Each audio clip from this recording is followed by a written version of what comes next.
Mərhəmətli və rəhimli Allahın adı ilə. Həqiqətən Səfa və Mərvə Allahın qoyduğu nişanələrdəndir.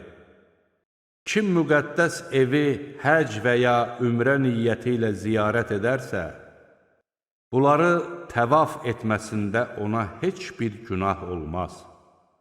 Kim yaxşı bir iş görsə, bilsin ki, Allah şükrün əvəzini verəndir, biləndir.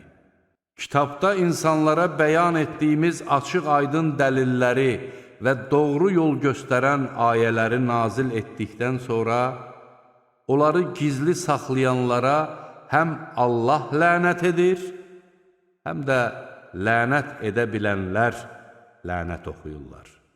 Yalnız tövbə edənlər, əməllərini islah edənlər və haqqı bəyan edənlər istisnadır. Mən onların tövbəsini qəbul edərəm.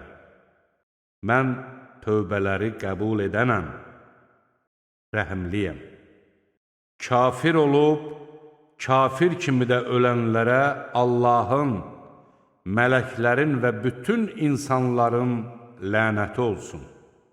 Onlar bu lənətin içərisində həmişəlik qalarlar. Onların əzabı yüngülləşdirilməyəcək və onlara möhlət də verilməyəcəkdir. Sizin məbudunuz tək olan ilahdır. Ondan başqa məbud yoxdur. Mərhəmətlidir, rəhimlidir.